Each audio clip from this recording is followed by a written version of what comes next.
21 de abril de 2016. Corinthians atropela Cobressal e fecha a primeira fase da Libertadores cheio de moral. Com a vantagem do empate, São Paulo enfrenta Altitude e The Strongest para não ser eliminado na primeira fase da Libertadores. Força máxima! Que nada!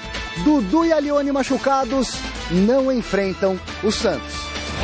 Com reservas e auxiliar técnico no comando, Santos estreia na Copa do Brasil contra seu xará do Amapá. Depois de ter eliminado o São Paulo, técnico Fernando Diniz avisa: o Audax está na briga pelo título do campeonato estadual. Chama olímpica é acesa na Grécia e inicia viagem até o Rio de Janeiro. E ainda, Fluminense é campeão da edição de estreia da Primeira Liga. E os gols da quarta-feira no Brasil e no mundo. Olá, olá, muito boa noite pra você que tá com a gente nesse feriado aí de Tiradentes. Olha, vou falar, viu, nem o mais otimista dos corintianos, tirando o Chico Lang, claro, né, poderia prever a goleada de ontem à noite na Arena em Itaquera. O time reserva do Corinthians goleou o Cobressal do Chile por 6-0 e fez a festa da torcida que marcou presença com mais de 41 mil pagantes. O resultado manteve o Timão na liderança do Grupo 8 e nas oitavas de final a equipe de Tite deve enfrentar o Nacional do Uruguai ou o Deportivo Táchira da Venezuela. Veja como foi o jogo na reportagem de Felipe Esboril. Timão entrou em campo com a equipe reserva. Não demorou muito para o alvinegro furar o bloqueio chileno. De cabeça, Marlone abriu o placar. Os chilenos, cambaleando em campo, assistiram de perto este golaço de Romero. Uma verdadeira pintura.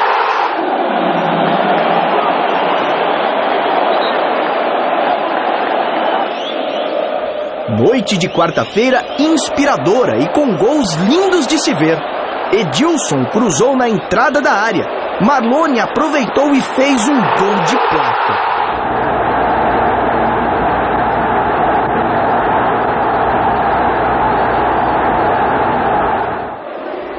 Goleada que se desenhou ainda na primeira etapa. Guilherme Arana percebeu que o goleirão do Cobressal estava desatento e experimentou de longe. Resultado, festa da galera em Itaquera.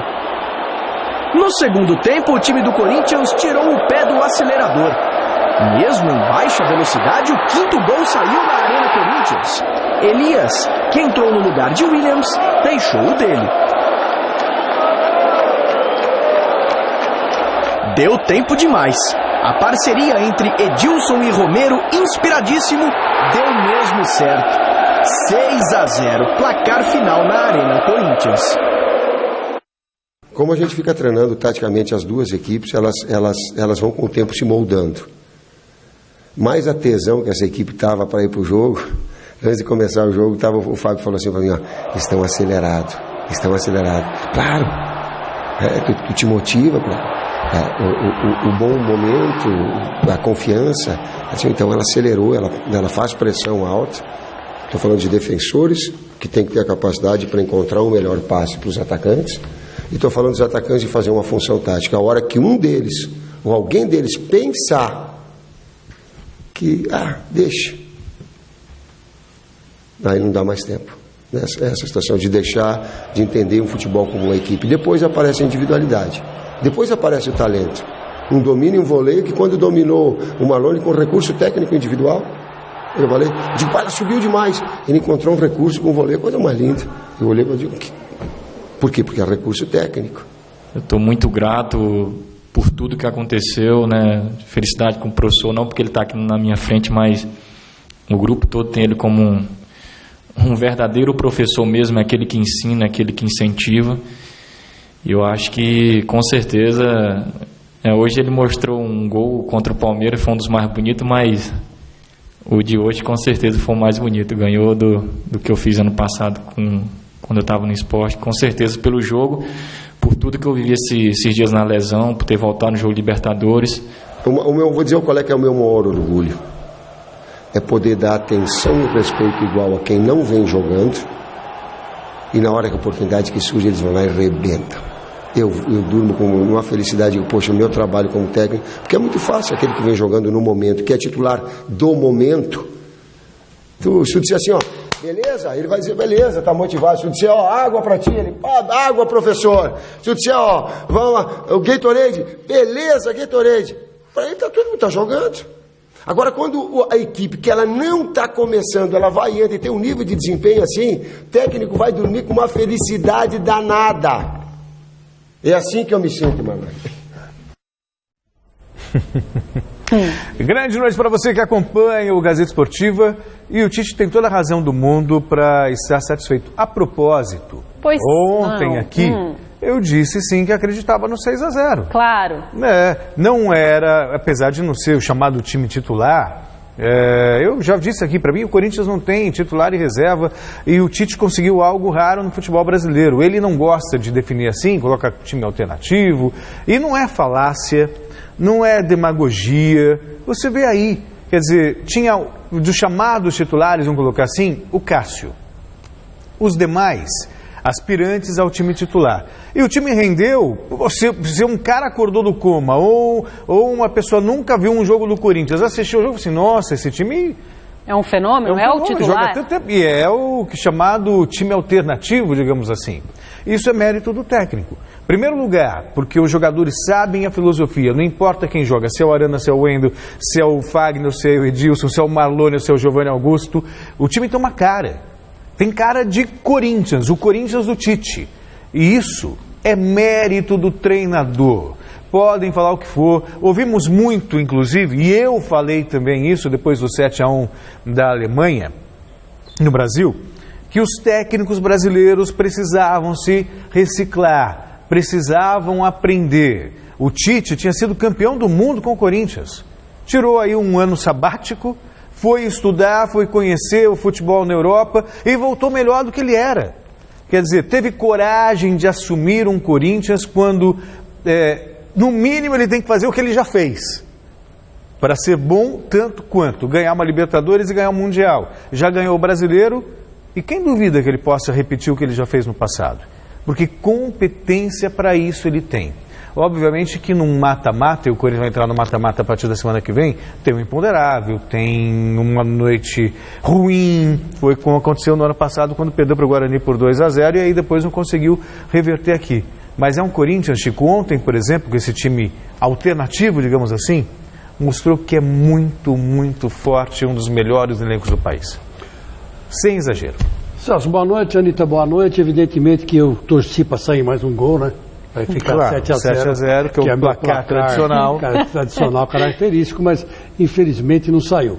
Não saiu porque aquele cara chato estragou aquele golaço do Rodriguinho, que ia acabar saindo por cobertura no primeiro tempo, né, que nós não mostramos aí. A gente só tem direito de mostrar os gols, né? Graças à nossa querida Rede Globo, né, e a Fox também, que são donas do evento. Mas teve um lance que o Rodriguinho deu por cima do goleiro mesmo, a bola estava entrando e o Beck tirou, quer dizer, senão seria 7-0, um placar que me deixaria muito feliz. Mas eu estava conversando com o Celso, e eu chego à seguinte conclusão: depois do 7-1, muita gente disse que o futebol brasileiro continuou o mesmo, não mudou, tal. A seleção brasileira pode não ter mudado, mas o Tite, depois do tal do ano sabático, tal, ele reinventou o 4-1-4-1.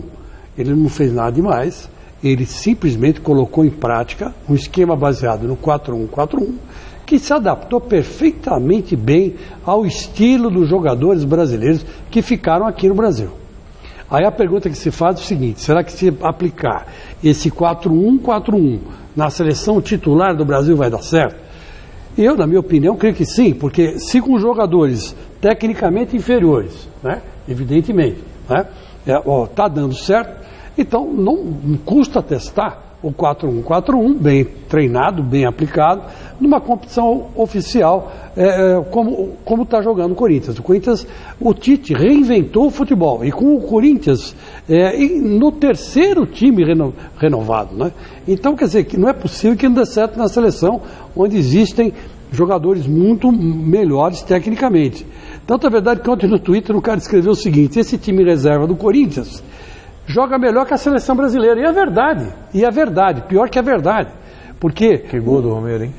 Um golaço do Romero, sabe, que não é nenhum Pelé. Mas é o artilheiro do time. Ele fez um gol de Messi, olha aí, ó. Parece o Messi. Parece o Messi driblando e chutando. Por quê? Porque está com confiança, está com vontade, como disse aí o Tite, está com tesão, né? O time estava com tesão de ganhar. Olha o gol do Marlone, um golaço. Me lembrou o Gerrard, né? O Gerrard que antigamente, quando jogava, que agora encerrou a carreira, mas quando ele jogava pelo Liverpool, ele fazia gols assim, de fora da área, de virada, quer dizer, é um time moderno, e não tem grandes jogadores. Ó, esse Arana, por exemplo, tem 19 anos, cara. 19 anos e olha a confiança que ele tem de bater pro gol.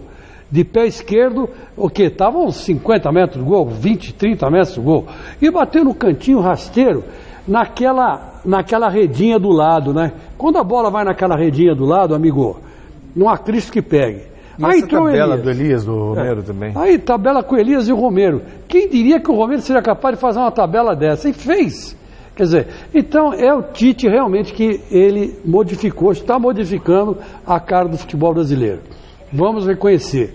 Se o Barcelona revolucionou o futebol mundial, e o Bayern de Munique também, num nível muito mais elevado, até reconheço, o Tite conseguiu fazer isso no futebol brasileiro com o Corinthians. E continua fazendo. Você pega e vê como joga o Corinthians e a diferença para os outros clubes, né? Por exemplo, o Atlético Mineiro, que eu acho que hoje é um time que mostra um futebol bonito de se ver, ele sem dúvida nenhuma, pratica um belo futebol. Mas ele tem Robinho. O Robinho ainda é um jogador de categoria elevada, né, vamos dizer assim. No passado teve o Ronaldinho Gaúcho, quer dizer, ganhava por individualidades. O Corinthians tem quem? Não tem ninguém, né? E você vê que fica claro que quando joga um organizador no meio campo, primeiro essa função coube ao Rodriguinho, né? Depois saiu o Rodriguinho, ele fez uma série de alterações, colocou o Elias. Sempre tem que ter um organizador bom no meio campo, um ou dois organizadores. E esse é o segredo do 4-1-4-1 do Tite. Então vamos esperar, vamos ver o que vai dar. Como disse a Anitta, o próximo adversário deve ser o Nacional de Montevidéu, que eliminou o Palmeiras. Um adversário difícil. Mas eu particularmente prefiro pegar um adversário difícil do que esses adversários aparentemente fáceis. Porque o ano passado o Corinthians caiu diante do Guarani do Paraguai, né? E tinha um time muito melhor que esse que está jogando aí, tecnicamente falando. E não tinha essa estrutura de jogo, né? Mas tecnicamente era melhor. Então vamos esperar que tudo dê certo e que o Corinthians pegue o Nacional e vingue o Palmeiras. E o nosso contato, então, agora é com o repórter Felipe Esboril, que está nesse momento no CT Joaquim Grava, acompanhando a quinta-feira do Timão, mesmo depois da vitória extensa, larga e de ontem, apesar do feriado hoje também, o pessoal trabalhou, né, Esboril? E você, inclusive. Boa noite. Inclusive eu, Anitta. Boa noite para você, boa noite pro pessoal acompanhando o Gazeta Esportiva. A gente fala aqui já do escuro CT Joaquim Grava, em meio a milhares de pernilongos.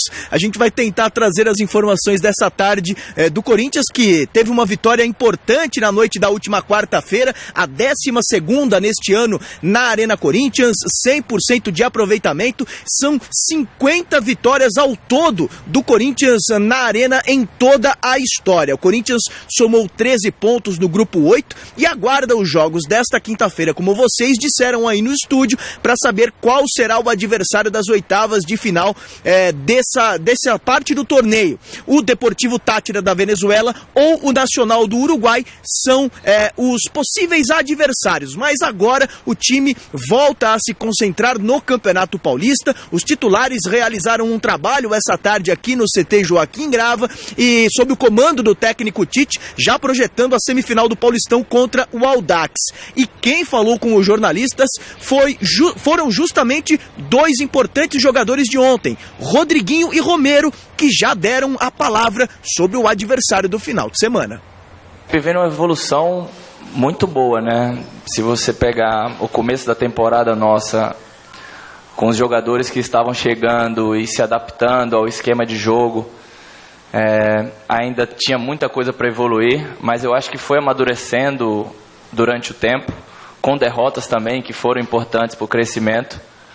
A gente entra numa fase decisiva agora que todo detalhe vai ser importante, então a equipe vai amadurecer mais ainda. Eu acho que o decorrer do ano tá sendo promissor, né, pelos resultados que estamos tendo, não só da equipe dita titular, né, como o grupo todo, né, que está demonstrando uma força muito grande. Ano passado a gente no Paraguai não entrou ligado no jogo,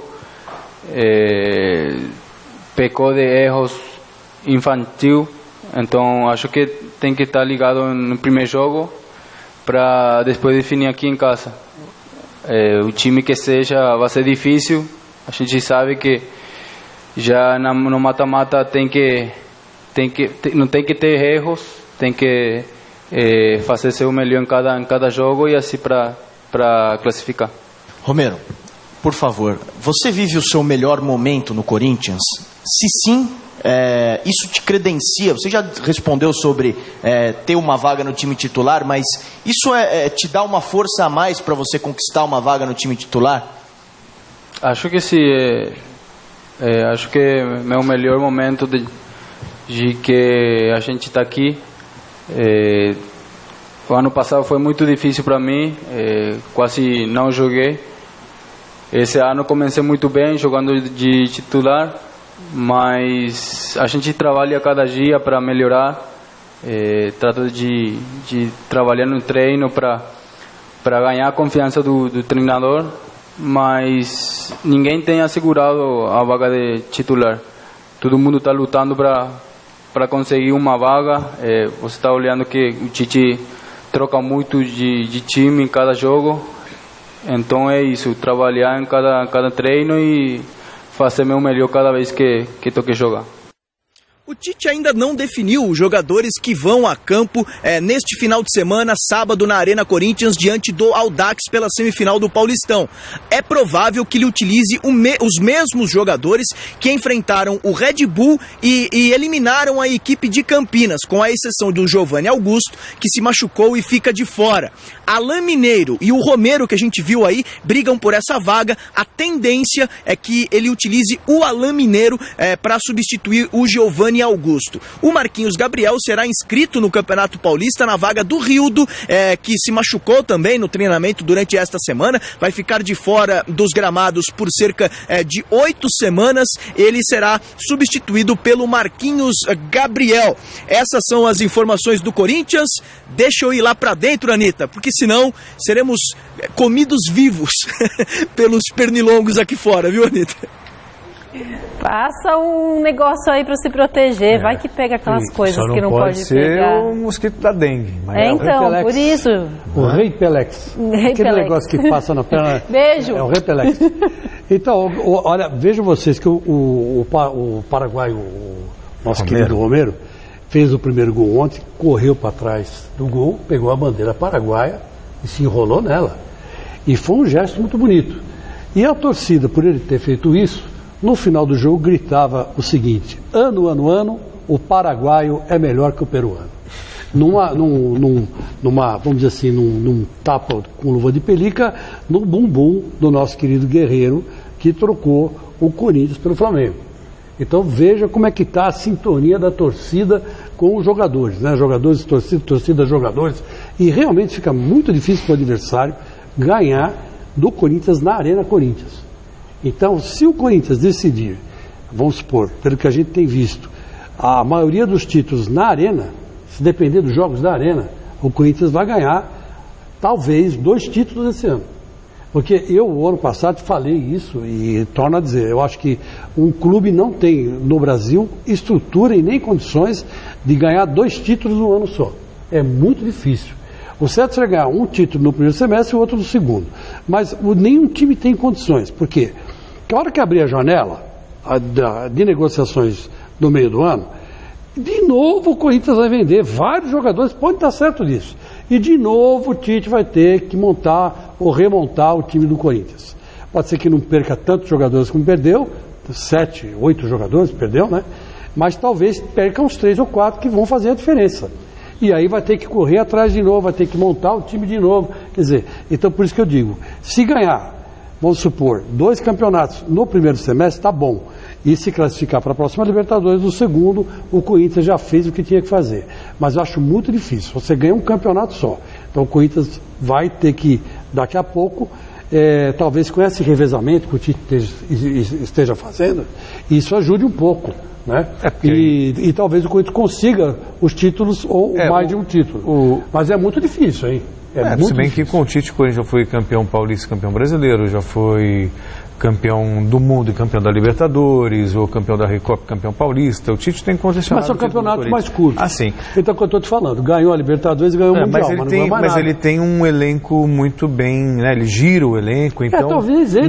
se perdeu uma peça, perdeu o Giovanni Augusto, mas não fez falta, porque tem jogadores à altura no banco de reservas. O Alain Mineiro, ele deu ritmo de jogo, agora bota o Alain Mineiro. Ganhou confiança, esse é o mérito do Tite, fazer com que o jogador ganhe confiança. Confiança é tudo. Se você não tiver motivação e confiante para fazer as coisas, não funciona. E o Tite consegue isso, cobrando, ao mesmo tempo valorizando a meritocracia. Sabe, é justiça, é espírito. Então isso faz para quem não está jogando, se eu treinar bem, o Romero é reserva, entre aspas, e é o artilheiro do time, quer dizer, então ele sabe que da temporada. Ele sabe que a oposição vai pintar. Corinthians agora pega o Nacional do Uruguai, não acredito em mudança, o River Plate teria que perder para o Trujillianos para ter alteração nisso, o que é pouco provável, a gente vai falar do São Paulo e do River. O Corinthians é meio largo. O Nacional do Uruguai, e você falou de decidir em casa, a questão é a seguinte, o Corinthians tem a terceira melhor campanha. Se der a lógica avançar em Atlético Nacional e Pumas até a fase semifinal, a partir das semifinais, se o Corinthians for também avançando, ele não decide em casa. Se pegar o Pumas, por exemplo, ele vai decidir no México e depois, se passar pelo Pumas e também chegar à final contra um Atlético Nacional, por exemplo, vai decidir na Colômbia. Então, o que é certo que o Corinthians decide em casa é até as quartas de final.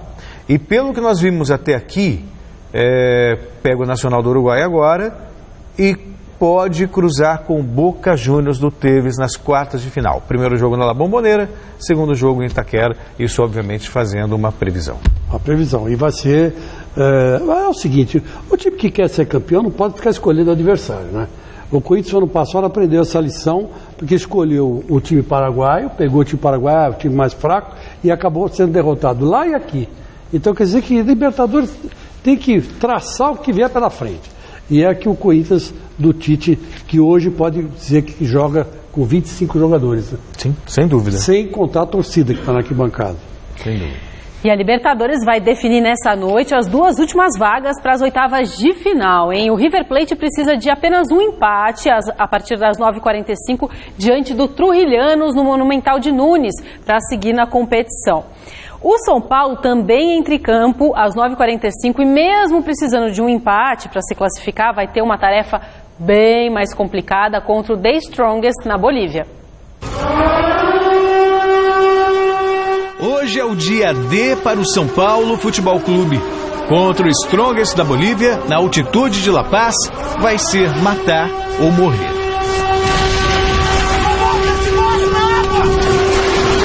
O primeiro semestre do tricolor do Morumbi pode acabar bem antes do esperado e de maneira frustrante. Após a eliminação nas quartas de final do Campeonato Paulista, com uma goleada humilhante imposta pelo Audax, a Copa Libertadores da América é a última oportunidade para salvar a primeira metade da temporada. Para alívio do torcedor, o São Paulo não precisa vencer fora de casa para avançar às oitavas de final do torneio continental. O empate basta. Alívio porque o elenco comandado pelo técnico Edgardo Balsa ainda não conseguiu vencer nenhuma partida como visitante em 2016. Foram 11 jogos com 7 empates e 4 derrotas.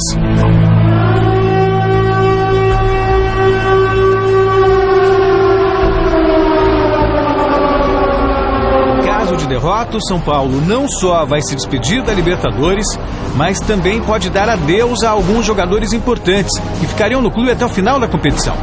Casos do atacante Caleri, artilheiro do time na temporada, e do zagueiro Maicon, que assumiu a titularidade e é o atual xerifão da zaga tricolor, mesmo com a presença de Diego Lugano no elenco.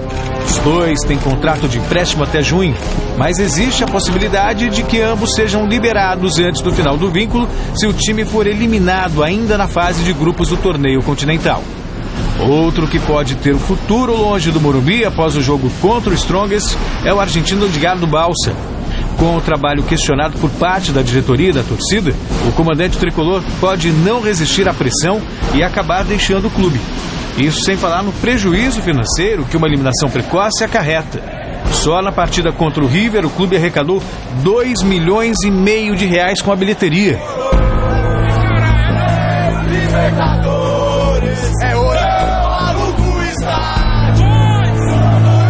Mas esse cenário de devastação no Morumbi pode não acontecer. Basta não sair derrotado de La Paz para que o São Paulo avance às oitavas de final e tenha a possibilidade de transformar um primeiro semestre desastroso em vitorioso. A sorte está lançada. Hoje é matar ou morrer.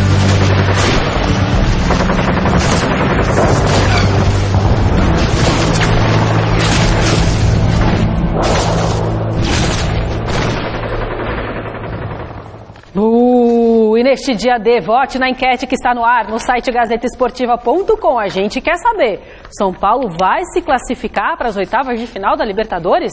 Sim ou não? Acesse o site, vote, o resultado a gente dá no final do programa de hoje. Eu já falei na redação, fiz até uma aposta de um almoço com montanha, não passa. Desculpa, São Paulinos, podem me xingar no Twitter como vocês fazem, mas eu, por ter um irmão São Paulino e acompanhar o São Paulo há alguns anos, sinto que não vai. E faz sentido o que você está falando. Se você só olhar camisa, ficar naquela do futebol brasileiro, o país do futebol, aquela arrogância que a gente, apresentou, eu digo, o povo brasileiro apresentou por muito tempo, é claro que todo mundo vai falar, São Paulo, quem é Strongest? Pois é. Agora, considerando que o São Paulo tem apresentado, não dá para você confiar nesse time. Acabou de perder de 4-1 para o Audax numa semifinal de quarta de final de Campeonato Paulista. Não vem jogado bem. Esse time não venceu uma única partida fora de casa. Mas alguém pode argumentar, bom, é verdade, mas basta um empate. Menos mal. Mas outro detalhe importante. Ganso reclamou de cansaço. Calleri reclamou de cansaço. O Balsa falou que o time sentiu no segundo tempo. Ora, jogando ao nível do mar. Ao nível do mar não, 800 metros acima do nível do mar, né?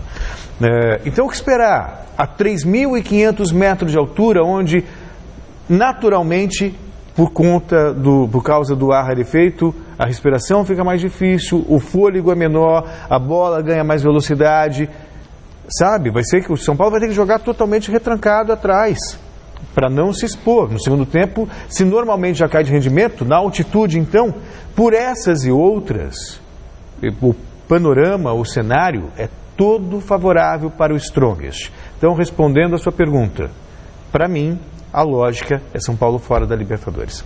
Olha, eu vou dar o advogado do diabo aqui, não quero ser chato, mas eu acredito que o São Paulo passe.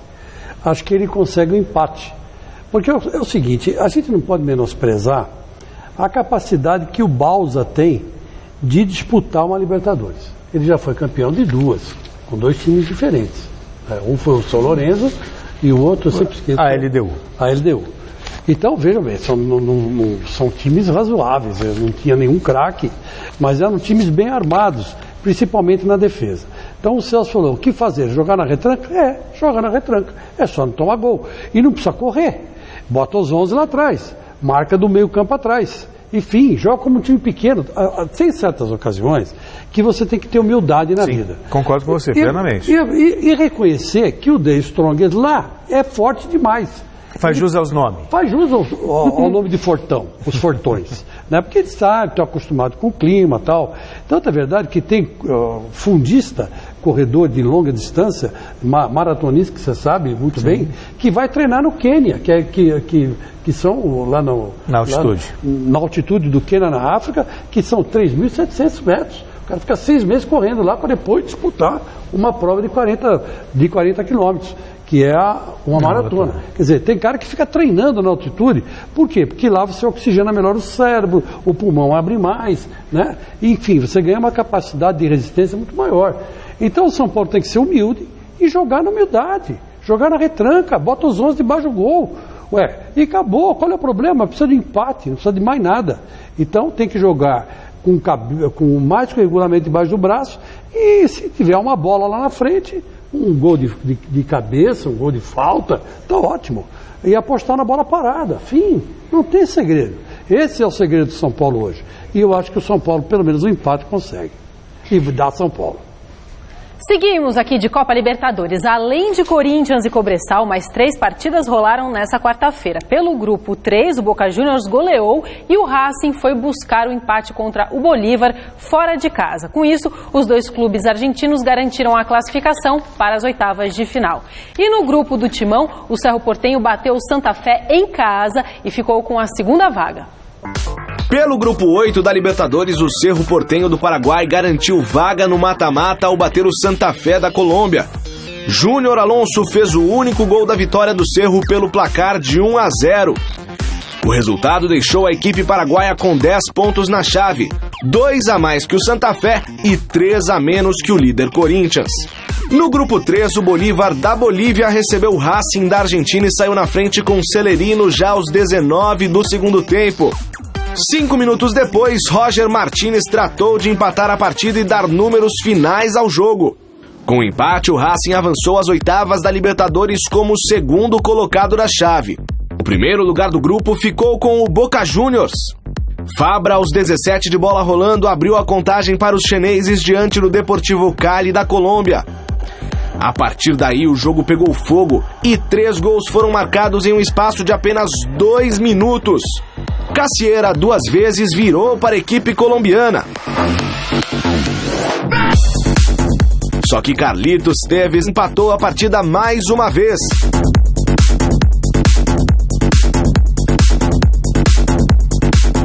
No segundo tempo, o Boca dominou o jogo e tratou de balançar as redes em outras 4 oportunidades. Chaves, Tevez, Jara e Palácios asseguraram a goleada pelo placar de 6-2. O Boca terminou a primeira fase da Libertadores com 12 pontos ganhos. Como eu disse aí, o Boca pode cruzar o caminho do Corinthians, e se o Corinthians passar pelo Nacional e o Boca também passar, eu fiz os cálculos, os confrontos, mas não me lembro agora. Pelo Cerro Porteño. Pelo Cerro Porteño. Agora você veja bem, o Boca tem, teoricamente, a sua missão mais facilitada. Porque o Cerro Porteño é um time que mostrou-se mais inferior ao Nacional. O Nacional veio, eliminou o Palmeiras, tal, etc.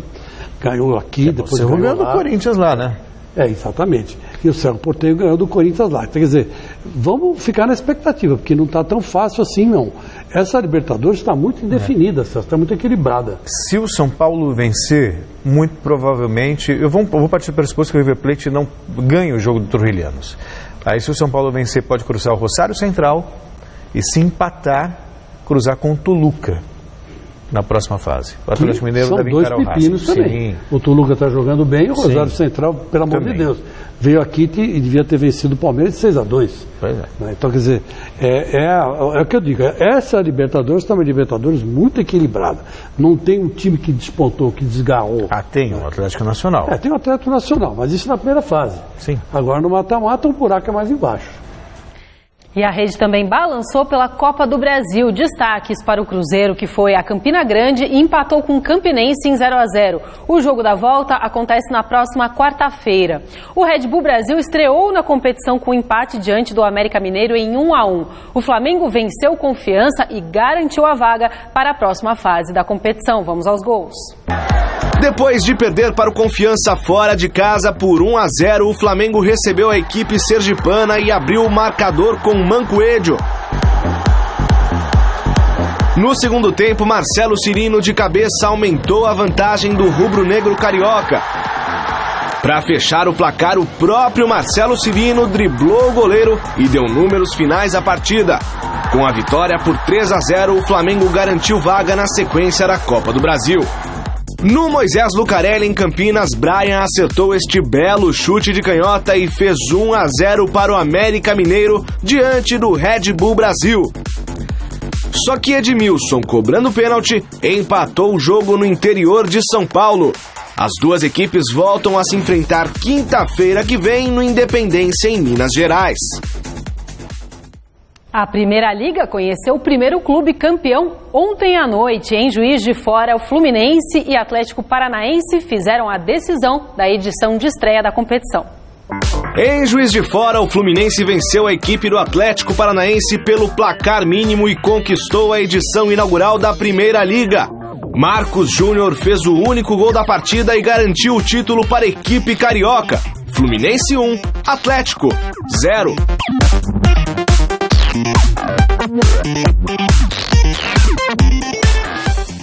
O início das competições é só daqui a mais de 100 dias, mas as festividades dos Jogos Olímpicos já começaram. Hoje a chama olímpica foi acesa na Grécia. A cada edição da Olimpíada, a chama é acesa em Olímpia, onde aconteciam os Jogos na Antiguidade. Depois de uma encenação que simboliza a chama sendo acesa pelos raios de sol no templo de Hera, ela foi transferida para a tocha carregada primeiro pelo atleta grego Eleftherios Petronias. Em seguida, ela foi passada a Giovanni, bicampeão olímpico com a seleção brasileira masculina de vôlei, primeiro brasileiro a participar do revezamento da tocha. No próximo dia 27, ela será entregue a membros do comitê organizador que a trarão aqui para Brasília. Ela então fará o percurso até o Rio de Janeiro para a cerimônia de abertura no dia 5 de agosto. E você aí de casa, acompanhe o Gazeta Esportiva nas redes sociais. O nosso endereço no Twitter é twitter.com/Gazeta Esportiva. No Facebook, Gazeta Esportiva. E para rever os nossos programas, acesse o site da TV Gazeta. O endereço é tvgazeta.com.br. Recadinhos?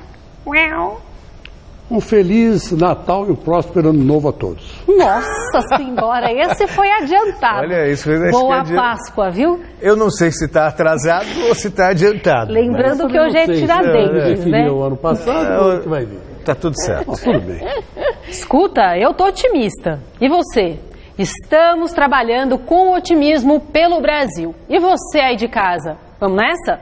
Otimismo sempre. Bom, há exatos 10 anos, um dos principais técnicos da história do futebol brasileiro nos deixava. Tele Santana faleceu aos 74 anos, no dia 21 de abril de 2006. O site gazetaesportiva.com preparou uma galeria de fotos relembrando momentos importantes da carreira do técnico. Bicampeão da Libertadores e Mundial com São Paulo, campeão brasileiro com o Atlético Mineiro e com passagens importantes por gigantes do nosso futebol, como Palmeiras, Flamengo, Fluminense. Tele foi também o comandante da lendária seleção brasileira de 1982 e é considerado até hoje um dos maiores treinadores de todos os tempos.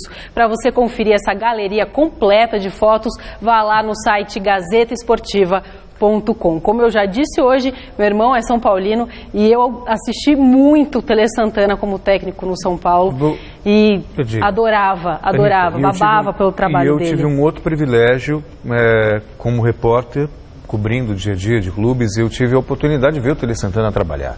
E eu nunca vi nenhum outro técnico como o Tele.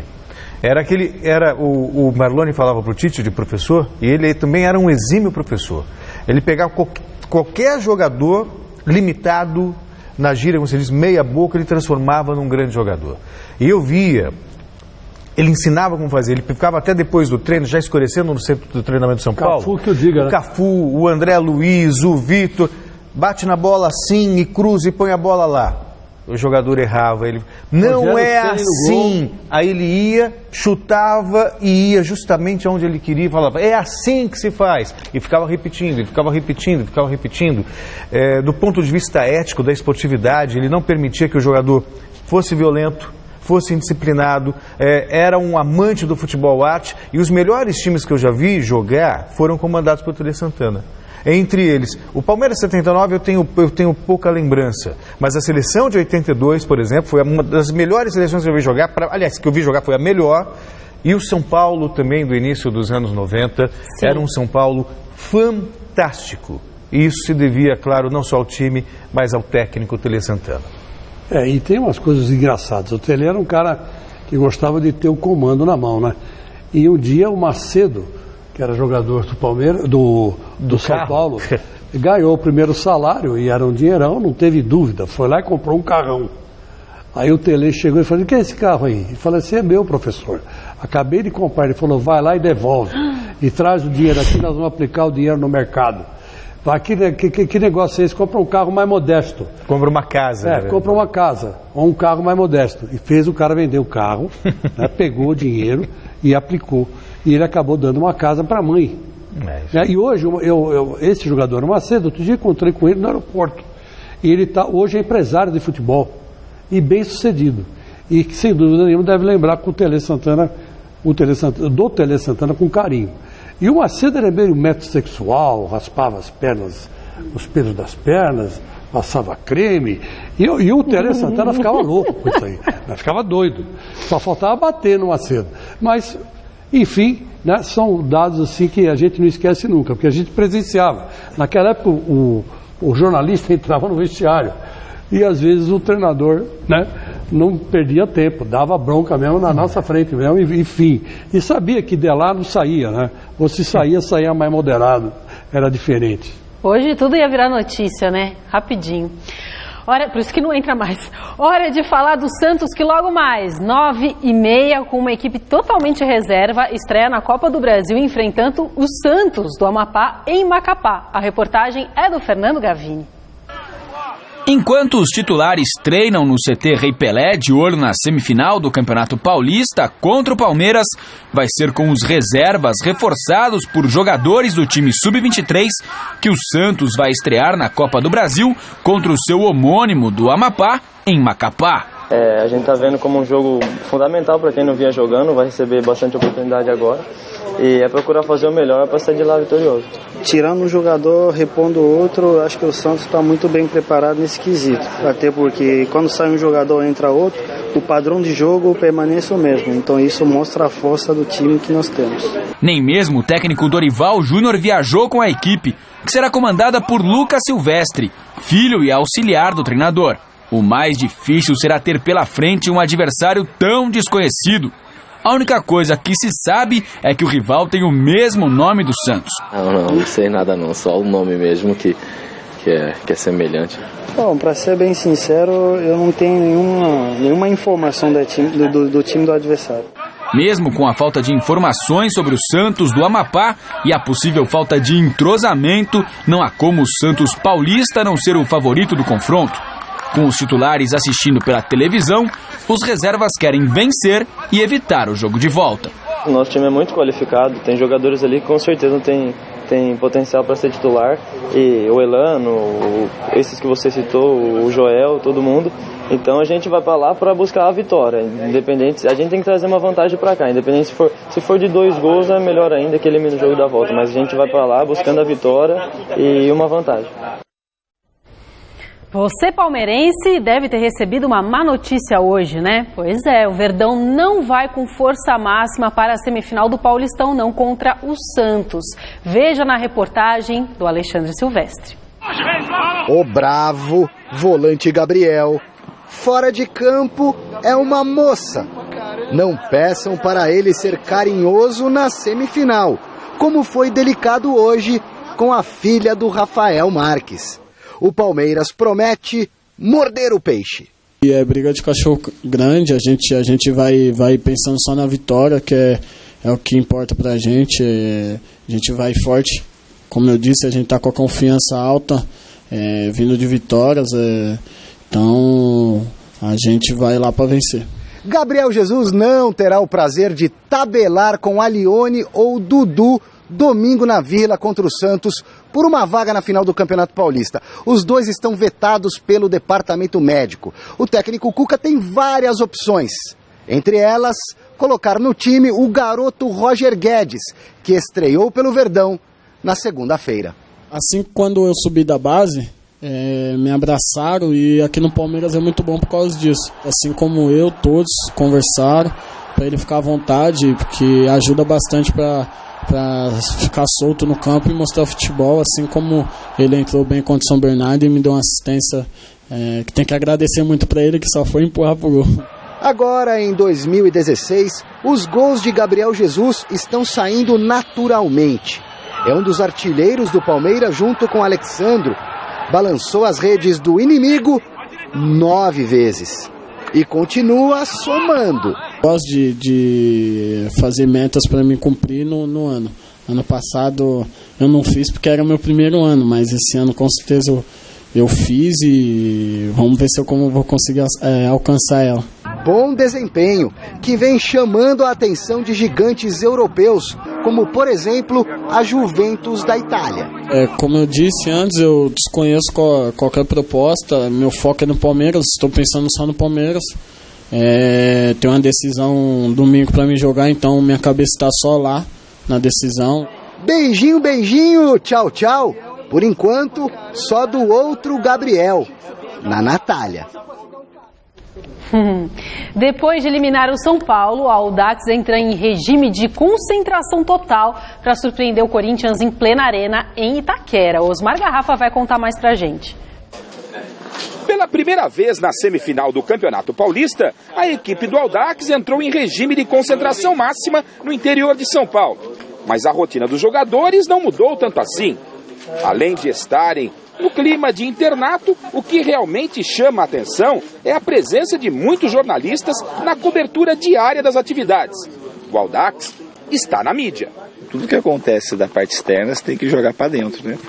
Voltar o olhar para dentro, os ouvidos para dentro. Porque é mais importante que a gente fala internamente do que aquilo que vai vir de fora, tanto em termos de críticas ou elogios, que é o que tem acontecido no momento. Além de ter garantido vaga na fase mais importante do Campeonato Paulista, o Audax terá pela frente o badalado Corinthians, que nas duas últimas partidas marcou nada mais, nada menos do que 10 gols.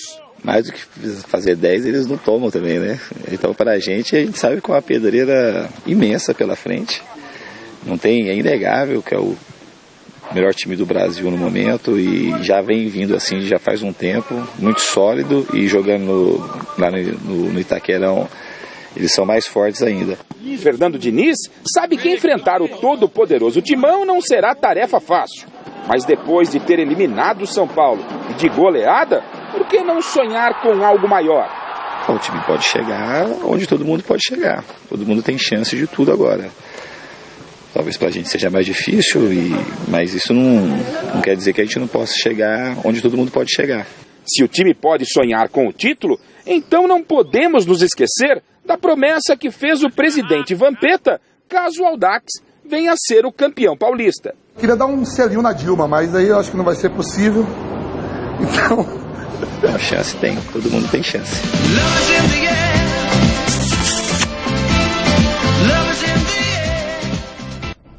Começa assim, depois vai pro selinho, né? Que é o que ele combinou. Resultado final da nossa enquete no site gazetaesportiva.com. O São Paulo vai se classificar para as oitavas de final da Libertadores, sim ou não? Não, 68%. O programa de hoje termina por aqui e a gente volta em breve, não é? Volta amanhã o Gazeta Esportiva e eu volto no Jornal da Gazeta daqui a pouquinho com mais notícias do mundo do esporte. Feliz Páscoa e Natal e Ano Novo. Eu não tenho nada com isso, mas do jeito que a Dilma anda carente, se o Vampeta pegar um beijo nela bem dado, ela se apaixona. Tchau.